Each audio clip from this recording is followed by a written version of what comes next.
They're often referred to as the lungs of the planet. We need forests, but they're disappearing fast. So what can we do to protect them? We find out on this episode of Sustainable Energy.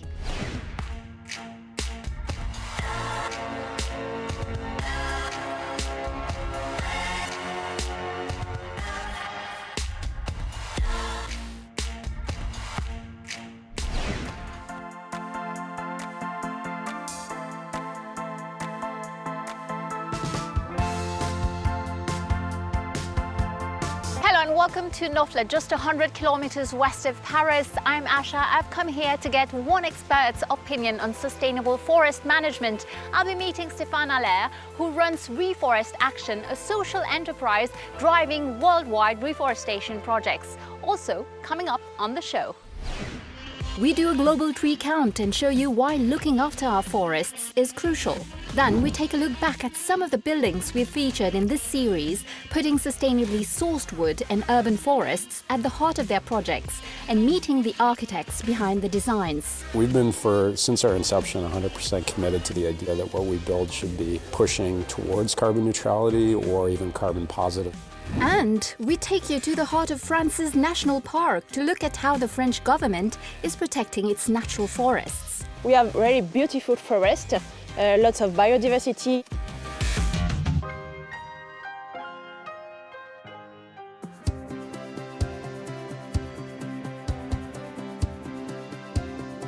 Trees are coming up off the ground everywhere, even in cities.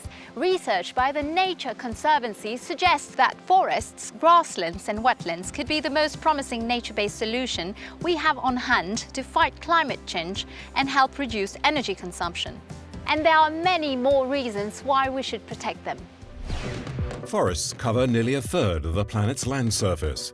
They're estimated to support the lives of 2.4 billion people, with wood as a product and as an energy source. Maintaining them can capture and store carbon dioxide from the atmosphere and help communities mitigate flooding and dry spells driven by climate change.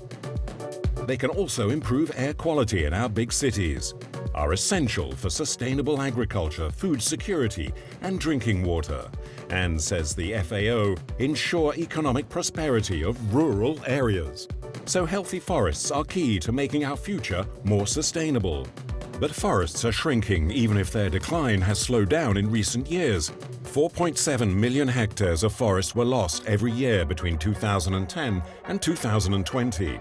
Worryingly, the world's undisturbed primary forests have decreased by 81 million hectares since 1990. That's a greater landmass than the whole of Mozambique. Deforestation, be it for agriculture, wood harvest or infrastructure expansion, causes up to 20% of worldwide greenhouse gas emissions each year. And right now, not even a fifth of the world's forests are protected.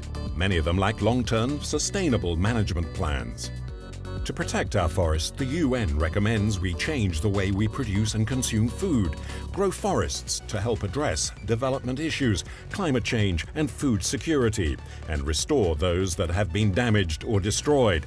A big job in itself, as it's estimated that 500 million hectares of land, greater than the landmass of Algeria and the Democratic Republic of Congo put together, have the potential to be restored forests. France is one European country leading the way on sustainable forest management. French forests cover 31% of France's landmass, making it the fourth most forested country in the European Union after Sweden, Finland and Spain. One man who's changed his career and life around to plant new forests is Stéphane Allaire, the founder of Reforest Action. I'm on my way to meet him at one of the projects he's launched.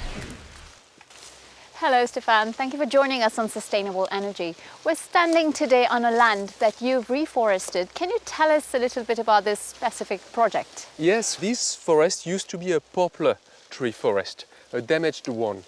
So what we did 4 years ago is we removed the trees and we planted a diverse forest made of oak trees, as we can see all around us, yeah. Here and there.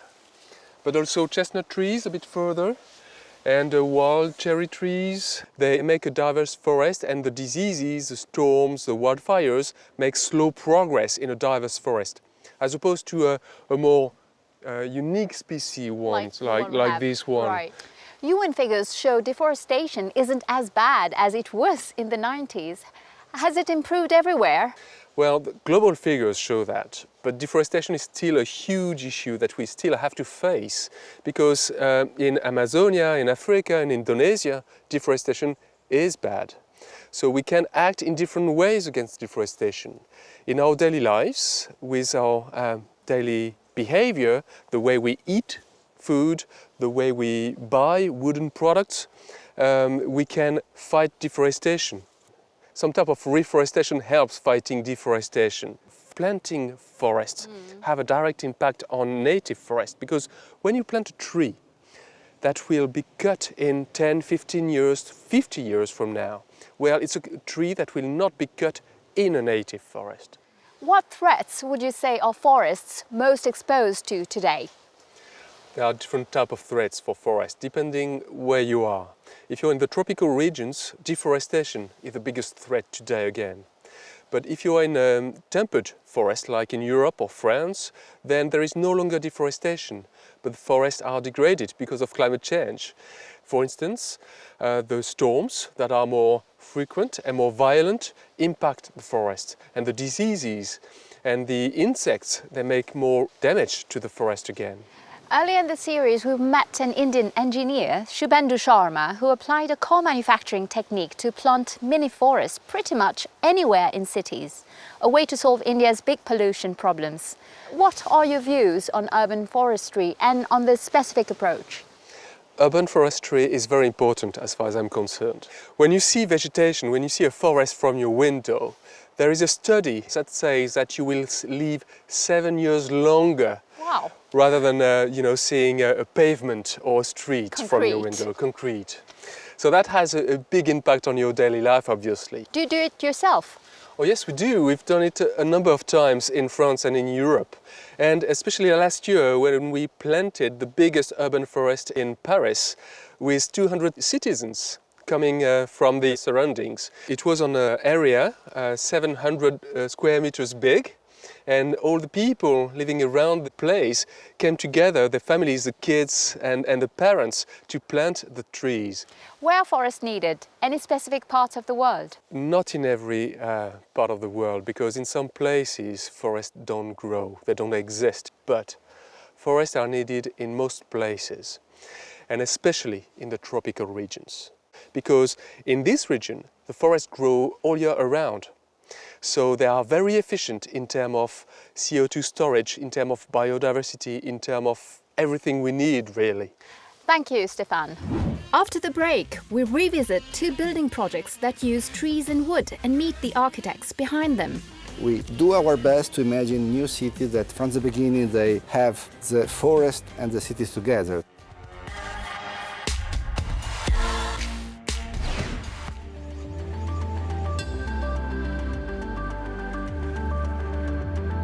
Welcome back to Sustainable Energy. Today we're looking at the role of trees to reduce greenhouse gas emissions. We heard earlier about how to grow sustainable forests. But could wood be a sustainable building material in the construction sector? After all, it's one of the world's biggest polluters. Over this series, we've met architects who think it might be the answer. Take a look.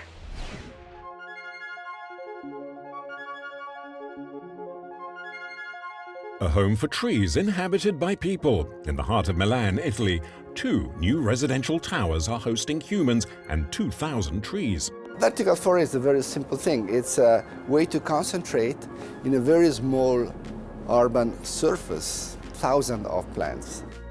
Architect Stefano Boeri drew inspiration from the fabled Hanging Gardens of Babylon, and he teamed up with engineers, botanists and ethnologists to make this green dream come true. We have here 21,000 plants, basically.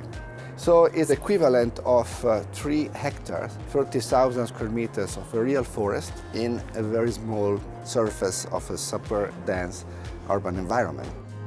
According to the European Forest Institute, cities consume 2/3 of the world's energy and create 2/3 of the world's greenhouse gas emissions. Meanwhile, the World Green Building Council estimates buildings and the construction sector are responsible for nearly 40% of global final energy use and process-related CO2 emissions. So Boeri's original building project is aiming to solve both a climate and energy problem, while urban forests are growing popular worldwide. In the winter, we use less heating thanks to this greenhouse effect. And in the summer, we use less air conditioning because the air is cooler. So it's a very complex ecosystem of humans, plants, insects, birds. We have more than 20 species of birds that are nesting. This is the first building who is really sensible to the change of seasons. It's a mutant building. The UN is planning to cover 500,000 hectares of land with new urban forests by 2030, and Milan announced a plan to plant 3 million trees by the same year. That's 30% more than are currently growing. A vertical forest is an effective symbol of the willingness to change by Milan and by the cities. We need to build now green belt all around Milan and also within the city of Milan to have more fresh air, to remove pollution. Meanwhile, in Vancouver, another visionary architect is hoping to solve cities' energy consumption and pollution problem sustainably with buildings made of wood. If you're looking at something in this office, everything in this office is wood. We've been, since our inception, 100% committed to the idea that what we build should be pushing towards carbon neutrality or even carbon positive, meaning we store more carbon in the building than we're using to make the building. Wood is an insulator as compared to steel and concrete, which are highly conductive materials. So it actually resists the amount of movement of heat, either from outside in a hot climate or from inside out in a cold climate. But for wood to be used as a sustainable material, Michael Green says it must be sourced sustainably. His studio uses old or dead wood, and he built this tower, the first modern tall wood building in the United States, with trees killed by the mountain pine beetle. Forestry is a complicated animal in different parts of the world, but when we get it right, meaning we're replanting, we can actually create a harmony where we're growing more trees, young trees are sequestering carbon faster than old trees, and we can actually create a cycle of planting trees and using wood that actually captures more carbon than if we just left the forest as a native forest. For this building, Michael's team used cross-laminated timber.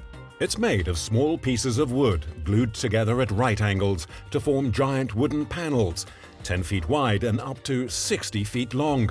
It's an increasingly popular material around the world. By making them so big, it allows us to tilt up and build this building very quickly, very efficiently, and very robustly, which is what we want to do. It's a building that we want to last for centuries. Michael Green and Stefano Boeri are both campaigning for a more sustainable architecture. While Green lobbies local governments around the world to try and change their perception of tall wood structures, Boeri continues to work on smart city projects that make more space for trees. We do our best to imagine new cities that from the beginning they have the forest and the cities together, so the living nature together with human behaviors. Building codes are changing to allow us to build really tall wood buildings. That's a big game changer. These are the things that we need to see happen in order for us to change the way we build and start to address this climate crisis that we're all ultimately in.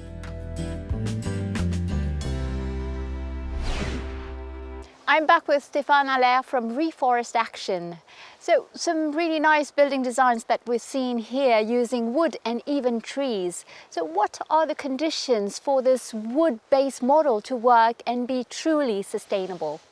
Well, to be truly sustainable, they need to use trees produced locally, ideally, and in sustainable managed forests. We need to be very cautious of not destroying forest to build houses or buildings. If we build every single house in wood, the forest may not be sufficient to provide the wood.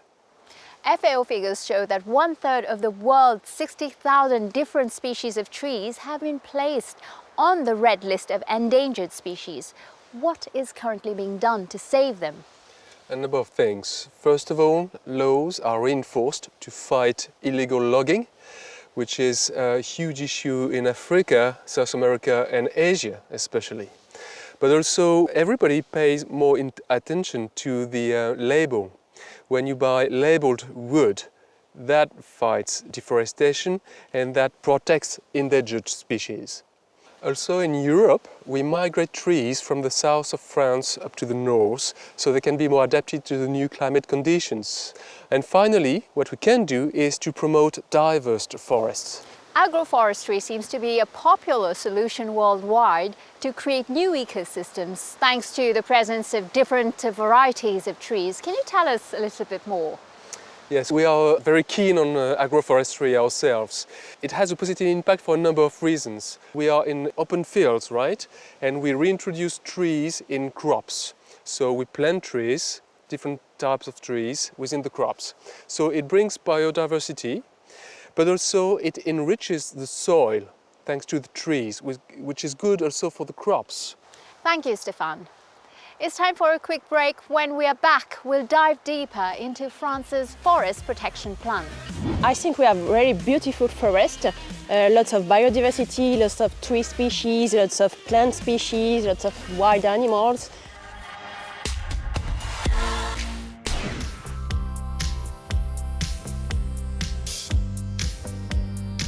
Welcome back to this episode of Sustainable Energy. Today we're looking at how forests are helping us address global climate challenges and how we can protect them.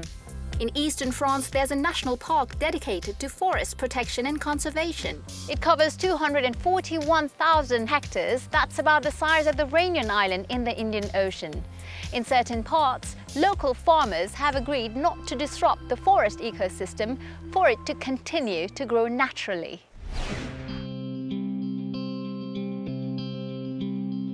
At the Forêt National Park, forests are not to be disturbed. Humans have to work around them, so plants and animal lives can continue to thrive.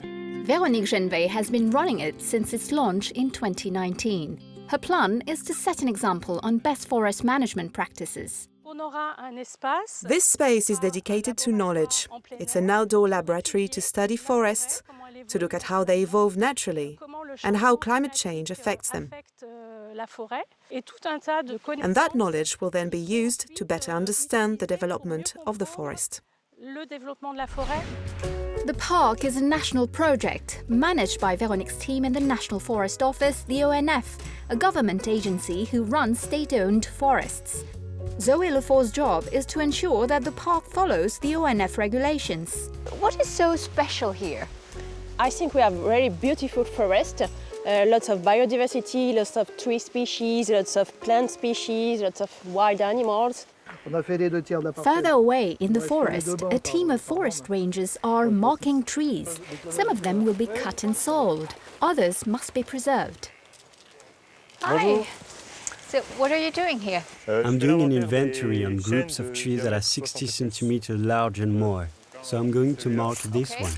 Jean tells me the reason he's marking this thin hornbeam is because it's getting in the way of a nearby oak tree, and oaks produce better quality wood. A few meters away, the team leader Stéphane shows me how tree marking works with larger trees. Those ones will be chopped for money using a special hammer stamped by the ONF. Is this okay, the right position, so I hit like this? Perhaps you should get a little closer to the tree.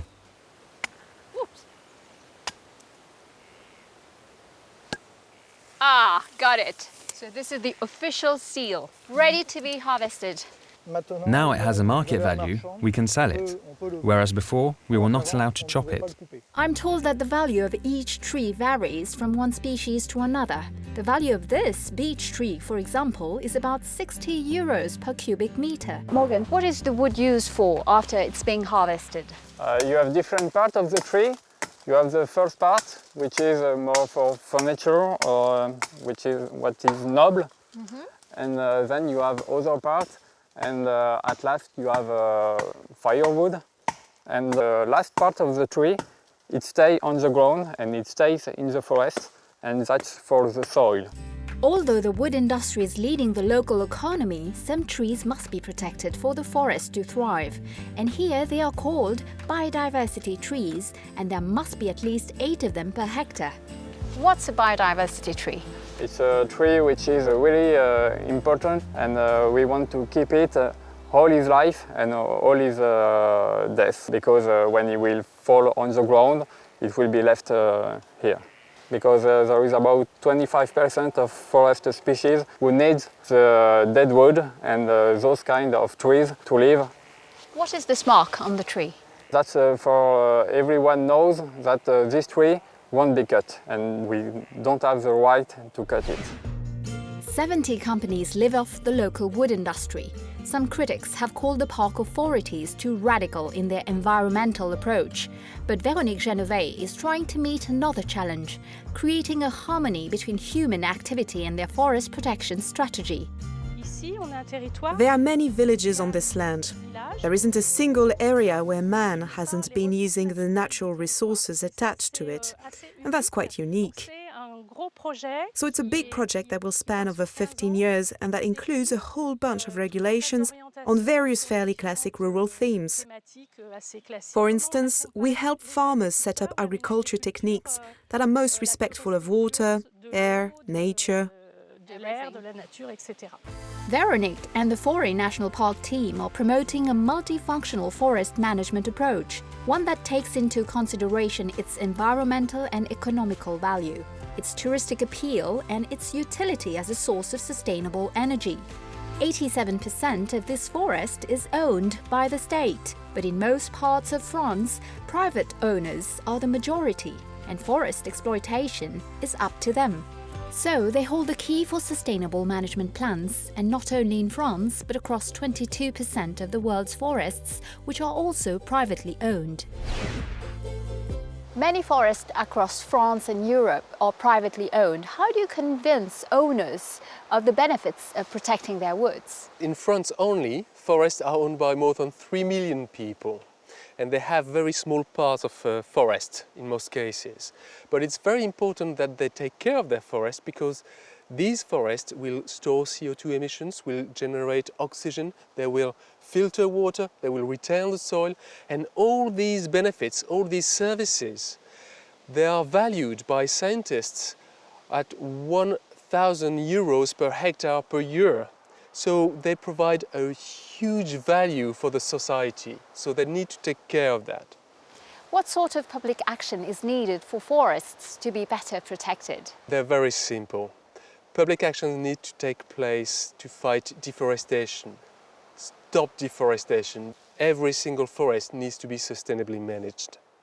But also, they need to promote reforestation at a large scale, because today we need to restore forests. Stéphane, together we've talked about reforestation, forest conservation and agroforestry. What are your hopes for the future of forests in the world? Well, I've got great hopes. I believe that people start understanding the importance of forest in our daily lives. And this is the entry point for a better future, for us and for forests. We need companies and individuals to support reforestation. So they can do that by financing a project of their heart, but they can also come in the field and plant trees themselves. Thank you, Stéphane, for showing us the way and for sharing your views on growing and protecting forests. Thank you, Asha.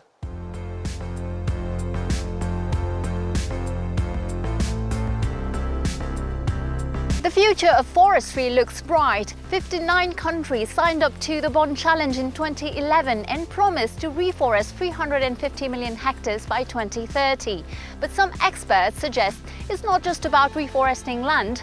A greater focus on protecting and restoring natural forests is also needed. Well, that's it for this edition and for this season of Sustainable Energy. This year we've traveled the world to meet scientists and project leaders who use nature-based solutions to make the planet more sustainable. And it's been a pleasure to share this journey with you. As always, you can comment on our program or share your story about sustainable energy on Twitter at CNBC Energy. We'd love to hear from you. Take care of yourselves. Until next time, goodbye.